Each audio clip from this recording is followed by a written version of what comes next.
जब ये कबीर परमात्मा 650 साल पहले आए थे, क्योंकि ये चारों युगों में आते हैं परमात्मा, ये कबीर परमेश्वर चारों युगों में आते हैं। सतयुग में ये सत सुकृत ऋषि के नाम से आए थे, जिन्होंने मनु को वेद पढ़ाए थे। त्रेता युग में ये मुनिंद्र ऋषि के नाम से आए थे, जो हनुमान जी को मिले थे, जिन्होंने हनुमान जी को आध्यात्मिक ज्ञान दिया था और अपने जीवन के अंतिम दिनों में पवन पुत्र हनुमान श्री रामचंद्र जी की भक्ति को छोड़ के और मुनिंद्र ऋषि के बताए अनुसार भक्ति जो है वो करने लग गए थे। वो भक्ति जो भक्ति आज संत रामपाल जी ने हमें दी हुई है, वही मंत्र श्री हनुमान जी जाप किया करते थे, जो मंत्र आज संत रामपाल जी ने, उस कबीर परमात्मा ने हम लाखों भाई बहनों को जो है वो दिए हैं। तो ये त्रेता युग में आए ये मुनिंद्र ऋषि के रूप में, तो ये हनुमान जी को मिले। हनुमान जी को इन्होंने अपना दास बनाया, इन्होंने अपना जो है वो भगत बनाया। द्वापर में वो कबीर परमात्मा करुणामय ऋषि के नाम से आए थे, जिन्होंने पांडवों की अश्वमेघ यज्ञ को सफल किया था महाभारत के जो है युद्ध के बाद। और 650 साल पहले इस कलयुग की प्रथम पीढ़ी में वो कबीर परमात्मा अपने वास्तविक नाम से आए थे। और वर्तमान में वो कबीर परमात्मा, क्योंकि भक्ति युग है, वर्तमान में पूरा विश्व यदि पार हो सकता है, यदि कोई अपना पूर्ण रूप से जन्म और मरण से छुटकारा प्राप्त कर सकता है, तो चारों युगों का गोल्डन टाइम आज है। वर्तमान में ये पार होने का समय है, मोक्ष प्राप्ति का समय है। तो आज तो उस परमात्मा ने स्वयं ही आना है धरती पे। और 8 सितंबर 1951 को संत रामपाल जी के रूप में वो कबीर परमात्मा धरती पे स्वयं आ चुके हैं। तो वशिष्ठ जी ने फाइनल कर दिया कि अब इनके जीवन में किसी भी प्रकार का कोई भी संकट नहीं आएगा। लेकिन क्या हुआ उसके बाद? उस कबीर परमात्मा ने अपनी वाणी में कहा कि वशिष्ठ जैसे तत्वेता ज्ञानी शोध के लगन धरे। वशिष्ठ जिसको तत्वेता ज्ञानी कहा जाता था, उस समय का सर्वश्रेष्ठ वो धर्म गुरु था।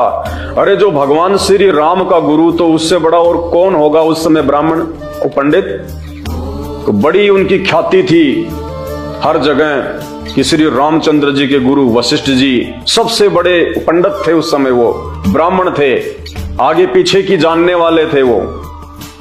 तो कहते हैं उस वशिष्ठ मुनि ने अपने शिष्य रामचंद्र का बहुत सोच समझ के मुहूर्त निकाला था शादी का। जो लगन उन्होंने निकाला था बहुत सोच समझ के, शोध के। वशिष्ठ जैसे तत्वेता ज्ञानी शोध कर लगन धरे। और फिर क्या हुआ? सीता हरण मरण दशरथ का वो बण बण राम फिरे। उस महान पंडित के द्वारा आज जो ये कलयुग चल रहा है, इस कलयुग के नकली और पाखंडी पंडितों की, धर्मगुरुओं की, ब्राह्मणों की तो बात ही छोड़ दीजिए आप। वर्तमान के ये धर्मगुरु तो वशिष्ठ ऋषि के पैरों की, चरणों के धूल के बराबर भी नहीं है, ना ज्ञान में और ना ही ये शुद्धि में। कहते हैं उस वशिष्ठ मुनि ने जब अपने शिष्य रामचंद्र जी का मुहूर्त निकाला शादी का, उसके द्वारा निकाले गए मुहूर्त से श्री रामचंद्र जी का जीवन नरक बन गया। नरक जो गारंटी दे रहा था कि मेरे द्वारा निकाले गए मुहूर्त के बाद रामचंद्र जी के सांसारिक जीवन में, वैवाहिक जीवन में किसी प्रकार की कोई समस्या नहीं आएगी, आजीवन सुखी रहेंगे। आजीवन दुखी रहे दोनों, सुख का पानी नहीं पिया उन्होंने। तो कहते हैं वशिष्ठ जैसे तत्वेता ज्ञानी जो शोध के लगन धरे और सीता हरण मरण दशरथ का बण बण राम फिरे। उसके द्वारा निकाले गए मुहूर्त में शादी होने के बावजूद कहते हैं सीता और रामचंद्र जी 14 साल जंगल में भटकते रहे।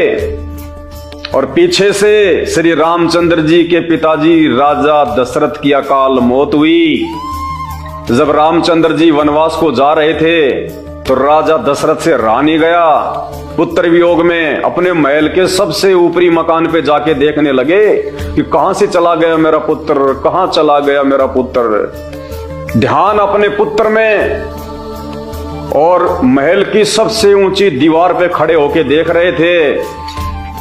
राजा दशरथ का जो पैर था वो दीवार से नीचे फिसल गया और महल की सबसे ऊंची दीवार से राजा दशरथ नीचे गिरे और नीचे गिरने के बाद में उनकी गर्दन टूटने से उनकी अकाल मौत हुई।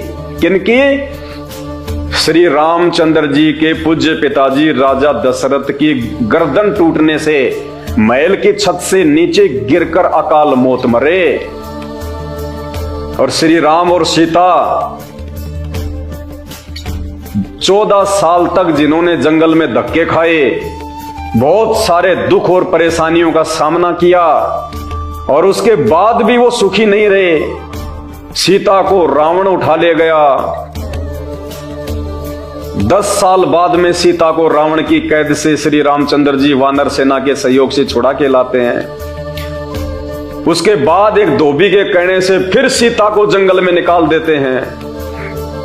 गर्भवती सीता, 5 महीने का बेटा उनके गर्भ में, गर्भवती सीता को रामचंद्र जी ने फिर जंगल में निकाल दिया। आजीवन दोनों अलग अलग रहे। श्री रामचंद्र जी सरयू नदी में जल समाधि जिसको कहते हैं, देसी भाषा में कहते हैं डूब के मरना।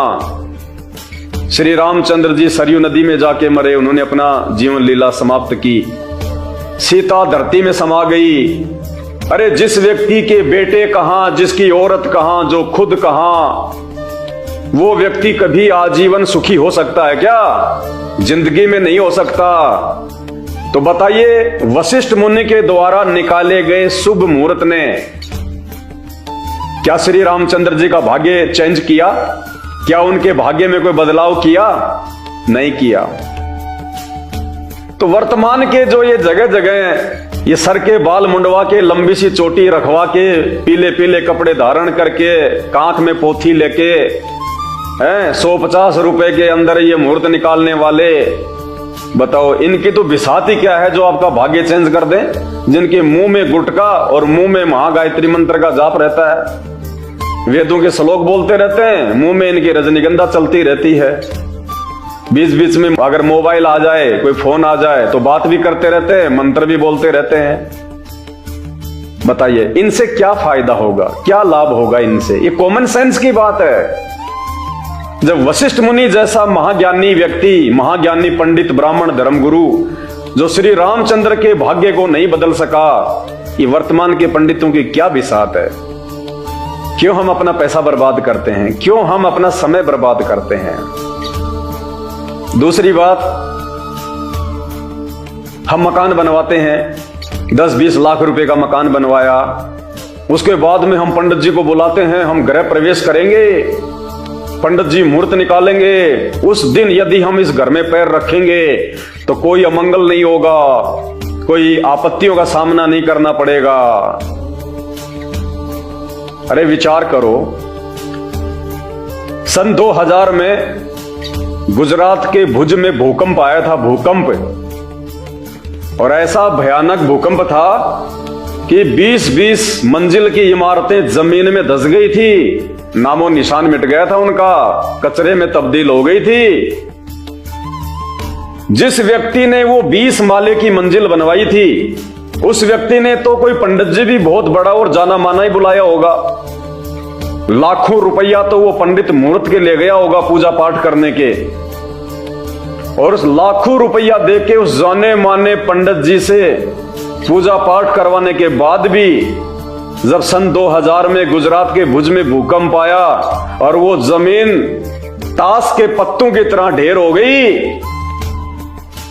तो सोचिए आप जो 20-25 लाख रुपए की छोटी सी झोपड़ी बनवाते हैं और 500 रुपए का मरा सा हल्का सा एक पंडित जी बुलवाते हैं, जिसके मुंह में गुटका, जुबान पे गाली, दांत उसके काले पीले, 4 मंत्र बोल के भाग जाता क्योंकि दूसरे की भी जाना होता है।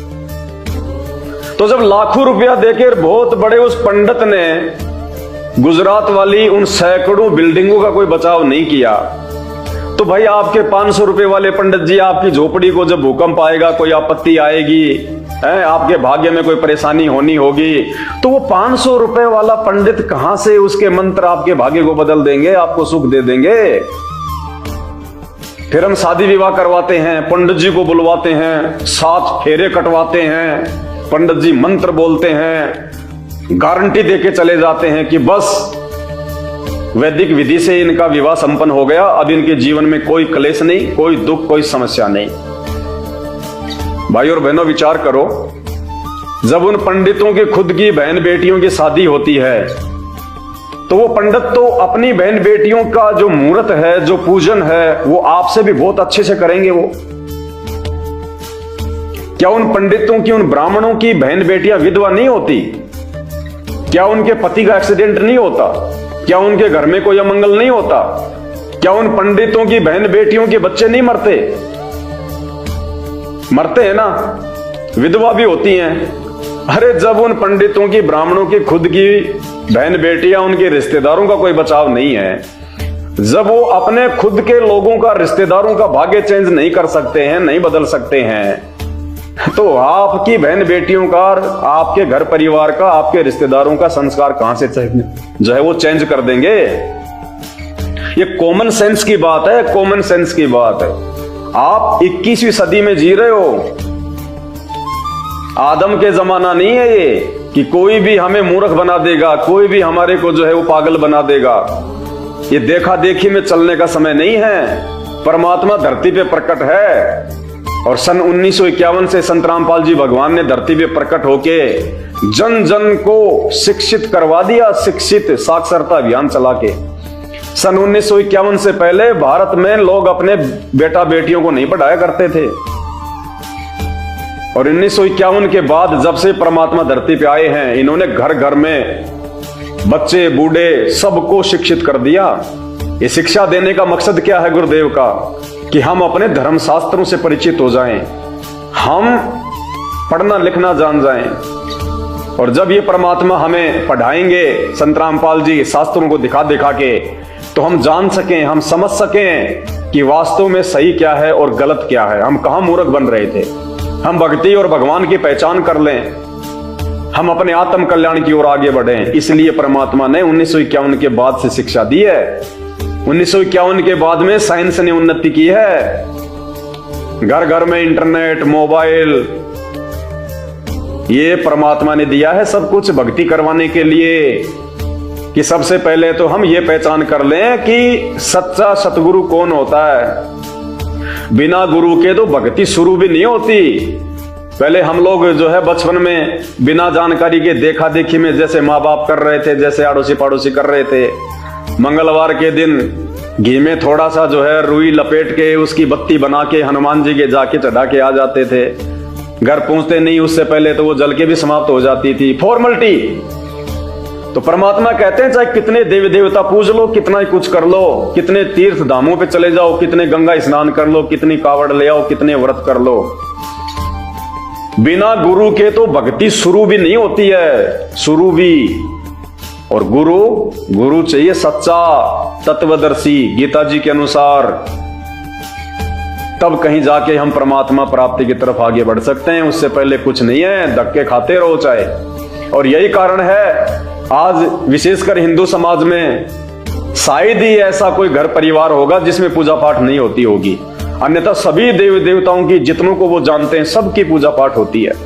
और उस पूजा पाठ के चलते भी सबके घर में अमंगल, लड़ाई झगड़े, मार पीट, कलेश, किसी का काम धंधा ठीक नहीं, 24 घंटे टेंशन में। क्यों? क्योंकि हम लोग शास्त्र विरुद्ध आचरण कर रहे हैं, शास्त्र विरुद्ध भक्ति कर रहे हैं, बिना गुरु के हम भक्ति कर रहे हैं। और अगर कोई गुरु भी मिल गया तो नकली, पाखंडी, जो प्रमाणित नहीं है, जो नाम देने का अधिकारी नहीं है, जो कथा सुनाने का अधिकारी नहीं है। तो भाई और बहनों, ये मुहूर्त निकलवाने से, ये पाखंड पूजा से हमें किसी भी प्रकार का कोई भी लाभ प्राप्त नहीं हो सकता है जब तक हम उस एकमात्र तत्वदर्शी संत, सच्चे धर्मगुरु, सनातनी प्रभु संत रामपाल जी की विधिवत शरण में आके भक्ति साधना मर्यादा में रह के शुरू नहीं करते हैं। और रही बात संस्कार चेंज होने की मुहूर्त से, पूजा पाठ से, तो आप विचार कीजिएगा, जब महाभारत का युद्ध हो रहा था, जब दोनों सेनाएं कौरव और पांडवों की आमने सामने युद्ध करने को खड़ी हुई थी, उससे कुछ दिन पूर्व एक पक्षी ने, जिसको हम टटीहरी कहते हैं, वो टटीहरी पक्षी ने महाभारत के उस युद्ध क्षेत्र में, उस मैदान में अपने अंडे उत्पन्न कर दिए थे।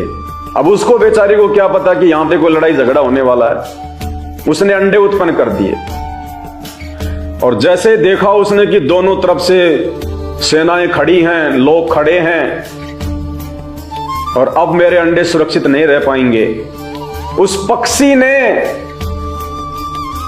अपनी आत्मा से, अपने अंतर मन से अरदास की थी उस परमात्मा से। उसकी आत्मा दुखी हुई थी अपने बच्चों को लेके और उसने उस परमपिता परमेश्वर से, क्योंकि देखो आत्मा सबकी एक जैसी है, हमारे शरीर अलग अलग हैं, संस्कार आधार से, भाग्य आधार से, कर्मों के आधार से। आज इंसान है तो कल को अगर भक्ति नहीं करी तो हम भी जो है पक्षी की योनि में जा सकते हैं, हम पशु की योनि में भी जाएंगे।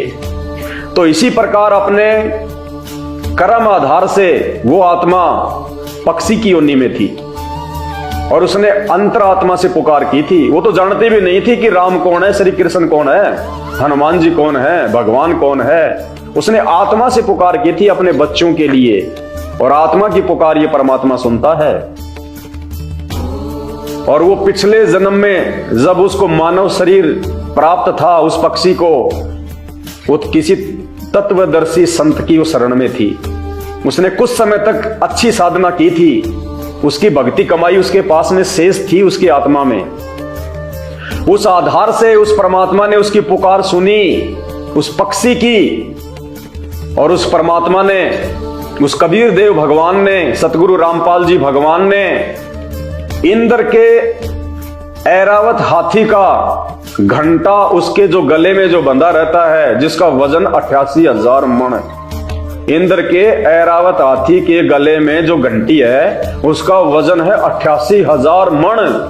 कहते वहां से वो टूट के गिरा और महाभारत के युद्ध के बीच में उस टटीरी पक्षी के अंडों के ऊपर आके खड़ा हो गया। पूरा महाभारत का युद्ध हो लिया, सारे मर गए पांडवों को छोड़ के, लेकिन वो टटीरी पक्षी के अंडों को किसी भी प्रकार का कोई नुकसान नहीं पहुंच पाया। तो बताइए, वो टटीरी पक्षी ने किसी पंडित से, किसी ब्राह्मण से अंडे पैदा करने से पहले कोई मुहूर्त निकलवाया था क्या कि पंडित जी मैं अंडे उत्पन्न करने जा रही हूं, मेरे अंडों को किसी प्रकार की कोई हानि ना हो, मेरे बच्चे सकुशल अंडों से बाहर आ जाए, आप जी मुहूर्त कर निकाल दीजिए, आप जी पूजन कर दीजिएगा। क्या उस पक्षी ने किसी प्रकार का कोई मुहूर्त निकलवाया था? क्या कोई पूजा पाठ करवाया था? क्या किसी पंडित या ब्राह्मण से उसने कोई सलाह ली थी? जो भगवान ने इंद्र के हाथी का घंटा तोड़ के उसकी रक्षा की। और उधर वो कौरव एक से एक बलशाली, भीष्म पितामह, द्रोणाचार्य, कर्ण, अश्वत्थामा, उन्होंने तो युद्ध करने से पहले मुहूर्त निकलवाए थे, पूजन पाठ करवाए थे, उन्होंने यज्ञ करवाए थे बड़े बड़े जो है ब्राह्मणों से, और उन सब का सत्यानाश हुआ। मुहूर्त निकलवा के युद्ध करने वालों का, पूजा पाठ करवा के जो है युद्ध करने वालों का, बड़े बड़े धनुधारियों का, उन बड़े बड़े महाबलियों का सत्यानाश हुआ उस महाभारत के युद्ध में। उस यज्ञ ने, उस पूजा ने, उस मुहूर्त ने कोई लाभ नहीं दिया। और वो टटीरी पक्षी जिसने ना कोई मुहूर्त निकलाया, ना जिसने कोई पूजा पाठ करी, ना किसी ब्राह्मण और पंडित से कोई सलाह ली, और परमात्मा ने उसकी आत्मा की पुकार सुन के और इंद्र के ऐरावत हाथी का घंटा तोड़ के महाभारत के युद्ध में रक्षा की। ये तो प्रमाण है, कोई जुठला नहीं सकता इनको। तो बताइए भाई साहब, जब मुहूर्त निकलवाने से, पूजा पाठ करवाने से किसी प्रकार का कोई लाभ होना ही नहीं है, मिलना वो ही है जो आपके भाग्य में, जो आपके संस्कार में है, तो क्यों अपना समय और पैसा बर्बाद करते हो? क्यों ये मनमुखी और शास्त्र विरुद्ध साधना करके उस भगवान के हम दोषी बने? देखो, इस दुनिया का सबसे बड़ा जो अपराध है ना, सबसे बड़ा अपराध है शास्त्र विरुद्ध साधना। एक परमात्मा को छोड़ के जो कि पूजा के योग्य होता है, उसको छोड़ के यदि हम किसी अन्य से पूजा पाठ करवाते हैं या किसी अन्य देवी देवता को, ब्रह्मा विष्णु महेश को, राम या श्री कृष्ण जी को भगवान मान के पूजते हैं, तो हम उस पूर्ण परमात्मा के, उस आदि राम के, उस आदि पुरुष, उस कबीर देव के सबसे बड़े अपराधी बन रहे हैं, हम दोषी बन रहे हैं। सीधा नरक में ठोकेगा वो। भाई और बहनों, वीडियो को थोड़ा ध्यान से सुना करें, थोड़ा धैर्य के साथ में सुना करें। मेरा मकसद केवल इतना सा है कि आप भाई बहन नींद से जागें, उस नींद से जिस अज्ञानता की नींद में इन नकली धर्म गुरुओं ने हमारे पूर्वजों को सदियों से सुला रखा है, और ये हमारी अज्ञानता के चलते धर्म को धंधा बना के अपना पेट पोषण कर रहे हैं। आप उस नींद से जागें। ये मानव शरीर हमें बार बार प्राप्त नहीं होता है। शास्त्र इस बात का प्रमाण है कि 84 लाख योनियां भोगने के बाद में वो परमेश्वर खुश होकर हमें एक मानव शरीर देता है, जिस मानव शरीर में हम सोच सकते हैं, विचार कर सकते हैं, चिंतन कर सकते हैं, मनन कर सकते हैं, मंथन कर सकते हैं, सही और गलत की जानकारी प्राप्त कर सकते हैं। एक कुत्ते को आप समझाओ कि आप भक्ति करो श्री राम की, उस कुत्ते को नहीं पता कि राम कौन है, श्री कृष्ण कौन है, चाहे कितना ही समझाओ उसको, क्योंकि वो भोग योनि है और मनुष्य योनि को जो है वो कर्म योनि कहा गया है। हम इसमें अच्छे कर्म बना सकते हैं, शुभ कर्म करके हम अपने आत्मा का आत्म उद्धार करवा सकते हैं। तो आज ये मौका भगवान ने मानव शरीर देके आप और हमारे को दिया है, और स्वयं वो भगवान भी धरती पे आ गया है, वो आदि पुरुष, वो आदि राम, वो कबीर देव भगवान। वेद जिसकी महिमा गाते हैं, जिसके गवाही देते हैं, अनेकों जगह वेदों में जिस परमेश्वर का नाम लिखा हुआ है वो कबीर देव आज संत रूप में, सतगुरु रूप में धरती पे संत रामपाल जी के रूप में प्रकट हैं। तो मेरा मकसद है कि आप भाई बहन जागें। हम आपकी गालियां भी खाएंगे, कोई बड़ी बात नहीं है, आप हमारे भाई बहन हैं। और अपनों को जगाने के लिए यदि हमें गालियां खानी पड़े, हम खाएंगे, कोई बड़ी बात नहीं है। बस आप जाग जाओ, आप एक बार अपने जीवन की दिशा को चेंज कर दो, सही और गलत का निर्णय करके, फैसला करके। इसीलिए हम आपके सामने शास्त्र प्रमाणित बातें लेके आते हैं। अपनी तरफ से हम संत रामपाल जी के भगत अपनी तरफ से आपको कोई भी बात नहीं बताएंगे। आपके सामने जो भी सबूत रखेंगे, जो प्रमाण देंगे, जो बातें रखेंगे, वो हमारे ही शास्त्रों से प्रमाणित होगी। उनको कोई झुठला नहीं सकता इस दुनिया में कि ये झूठ बोल रहा होगा। तो भाई और बहनों, ये मूर्त वगैरह निकलवाने से, पूजा पाठ वगैरह करवाने से, चाहे कोई भी धर्म हो, कोई भी धर्म गुरु हो, कितने ही बड़े से बड़ा क्यों ना हो, कितना ही बड़े से बड़ा वो आडंबरकारी क्यों ना हो, पाखंडी क्यों ना हो, चाहे लाखों की स्टेज लगा के, चाहे 20 लाख लोग उसकी जो है पंडाल में ही क्यों ना बैठे हों, हमने देखा देखी में नहीं चलना, भीड़ को देख के नहीं चलना। ये मानव शरीर परमात्मा ने सोच समझ के एक एक कदम विचार करके रखने के लिए दिया है। तो जब श्री रामचंद्र जी का भाग्य उनके खुद के गुरु वशिष्ठ मुनि शुभ मुहूर्त निकाल के, लगन निकाल के नहीं चेंज कर पाए, नहीं बदल पाए, और ना ही स्वयं श्री रामचंद्र जी अपने भाग्य को बदल पाए, तो आजकल के पंडितों की क्या बिसात है भाई? क्यों मूर्ख बन रहे हो? क्यों अपना समय और पैसा बर्बाद कर रहे हो? क्यों अनमोल मानव जन्म को धीरे धीरे अपने श्वासों को बर्बाद कर रहे हो? और आज आपको एक ऐसा प्रमाण देंगे, एक ऐसा आपको एक सबूत देंगे पद्म पुराण से। उसको देखने के बाद में आप विचार करेंगे कि वास्तव में जो कब तक आप उनके द्वारा बताई गई सृष्टि रचना को नहीं पढ़ेंगे, नहीं समझेंगे, तब तक आपको किसी भी धर्म का कोई भी धर्म ग्रंथ समझ में नहीं आएगा। भाई और बहनों, 2 घंटे से मुझे थूक बिलोने का कोई शौक नहीं है। आप भी अपने कीमती समय में से थोड़ा बहुत समय निकाल के ये वीडियो देख रहे हैं, तो ये वीडियो देखने का फायदा उसी समय है जब आप संत रामपाल जी के सत्संग सुनना शुरू करें। क्योंकि आज इस पूरी धरती पर केवल एक ही परम संत है, बाकी कोई संत इस धरती पे नहीं है। और जितने भी संत हैं, ये धर्म गुरु हैं, इनको अपने स्वयं के धर्म के विषय में पूरी जानकारी नहीं है, इनको स्वयं के धर्म ग्रंथों के विषय में पूरी जानकारी नहीं है। हिंदू धर्म गुरुओं को गीता जी और वेदों के विषय में पूरी और सच्ची जानकारी नहीं है। मुल्ला और मौलवियों को मुसलमान धर्म के विषय में कुरान शरीफ के विषय में, तौरेत, जबूर और इंजिल के विषय में पूरी जानकारी नहीं है। जितने भी पादरी और पास्टर हैं, इनको बाइबल के विषय में पूरी जानकारी नहीं है। सिखों को गुरु ग्रंथ साहिब के विषय में जानकारी नहीं है। ना ही बौद्ध और जैन समाज को अपने अपने धर्म ग्रंथों की जानकारी है। ये सारी जानकारी संत रामपाल जी ने सभी धर्म के मानने वालों को दी है। आपने उनके सत्संग सुनने पड़ेंगे और सत्संग सुन के आप विचार कीजिए कि आपको मानव जन्म क्यों मिला है। परमेश्वर कहते हैं, मानव जन्म पाए के जो नहीं रटे हरि नाम, और जैसे कुआं जल बिना फिर बनवाया क्या काम। ये 84 लाख योनियों से भिन्न एक मानव शरीर हमारी को केवल और केवल भक्ति के लिए मिलता है। अन्य योनियों में जाके महादुख भोगने से बचने के लिए मिलता है। और यह केवल उसी समय संभव है जब हम एक परमेश्वर की भक्ति करें। और एक परमेश्वर की जानकारी वर्तमान में पूरी पृथ्वी पे यदि किसी धर्मगुरु के पास में है तो केवल परम पूज्य सतगुरु रामपाल जी भगवान के पास में है। और जब तक आप उनके सत्संग नहीं सुनेंगे, आप उनके विचारों से परिचित नहीं होंगे, तब तक ऐसे ही आप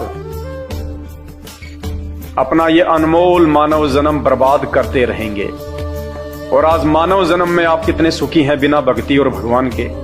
और कल को जब ये शरीर छूटेगा, हम 84 लाख योनियों में जाएंगे, उस समय हमारे साथ में क्या बीतेगी। आज आप एक गधे का जीवन देख लीजिएगा, आज आप एक बैल का जीवन देख लीजिएगा, कितना महादुख भोगता है। सारा दिन खेत में चलता है, गाड़ी में उसको किसान जोतता है। एक गधा सारे दिन ईंट के भट्ठे के ऊपर कितनी मेहनत करता है, सारा दिन ईंटें ढोते रहता है। अन्य पक्षी देख लीजिए, पशु देख लीजिए, एक कुत्ता देख लीजिए, सर में कीड़े पड़ जाएं, पूरे शरीर पे उसके खुजली हो जाए, एक्सीडेंट में उसका पैर कट जाए, कितने दुख भोगते हैं। आप और हमारे ऊपर तो छोटी मोटी कोई भी आपत्ति आती है, हम तो तुरंत अपने किसी रिश्तेदार को बता दें, कहीं से सहायता प्राप्त कर लें, मेडिकल प्राप्त कर लें, हॉस्पिटल में चले जाएं। भूख लग रही है तो खाना खा लें, कहीं भी 56 प्रकार के भोजन बना के खा लें। और कल को जब भक्ति सही नहीं करेंगे, और ये तो विधान है परमात्मा का, ये मोटे मोटे ग्रंथ भगवान ने कोई ऐसे थोड़े ना लिखवाए, मजाक में थोड़े लिखवाए। चारों वेद और ये गीता जी, ये पुराण, इनमें भक्ति और भगवान के विषय में जानकारी है। इस मानव शरीर से हमें क्या करना चाहिए उसकी जानकारी है। और यदि हमने वो कार्य नहीं किया, संत रामपाल जी की शरण में आके एकमात्र पूरे विश्व में उस तत्वदर्शी संत की शरण प्राप्त करके यदि हमने एक परमात्मा की भक्ति नहीं की, तो अगला जन्म 84 लाख योनियों का। फिर हमें ना कोई सत्संग के विषय में बताएगा, ना कोई समझाएगा, ना हम समझने के लायक रहेंगे। कहते माता पिता मिल जाएंगे लख 84 माही, सतगुरु की सेवा और भक्ति ये फेर मिलन की नाही। आज अनजाने में लोग कहते हैं माता पिता ही हमारे गुरु हैं, माता पिता ही हमारे गुरु हैं। बहुत अच्छी बात है, वो भी गुरु हैं, उन्होंने भी आपको जीवन जीना सिखाया है, बचपन में आपको शिक्षाएं दी हैं। लेकिन बिना आध्यात्मिक गुरु के वो माता पिता भी मरने के बाद 84 लाख योनियों में जाएंगे, और आप भी 84 लाख योनियों में जाएंगे। वहां पे ना आपको मां बचाएगी, ना आपको वो पिता बचाएगा। तो ये परमपिता परमात्मा इस धरती पे प्रकट है, सबका पिता है, सबकी मां है। ये हमें सत्य आध्यात्मिक ज्ञान देके 84 लाख योनियों से भी बचाएंगे। और इस शरीर में रहते सहते यदि हमारे ऊपर कोई संकट आना होगा, कोई परेशानी या कोई दुख आना होगा, हमारे कोई प्रारब्ध का, हमारे कोई पूर्व जन्मों के कुकर्मों का, उसको भी संत रामपाल जी अपनी भक्ति से काटने में समर्थ हैं। आपके ऊपर वो कष्ट नहीं आने देंगे यदि आप उनके मर्यादा में रह के भक्ति करेंगे। तो मेरी केवल आपसे विनती है, आपसे प्रार्थना है, मैं आपको केवल समझा ही सकता हूं, बता ही सकता हूं, जानकारी ही दे सकता हूं। बाकी प्यास आपको होनी चाहिए, भूख आपको होनी चाहिए, तभी आप उस चीज को प्राप्त जो है वो कर पाएंगे। तो आज के वीडियो में केवल इतना ही। आगे फिर परमपिता परमेश्वर के आशीर्वाद से आप सभी भाई बहनों के मार्गदर्शन के लिए वीडियो आते रहेंगे। अभी तक यदि आपने हमारे Facebook page Pawan Das is live को फॉलो नहीं किया है तो आप जी फॉलो करें, वीडियो को शेयर करें ताकि यह जानकारी अन्य भगत भाई बहनों तक भी पहुंचे जो अभी उन अज्ञानी और नकली धर्मगुरुओं के चक्कर में अपने मानव जीवन को बर्बाद कर रहे हैं। बंदी छोड़ सतगुरु रामपाल जी भगवान की जय हो।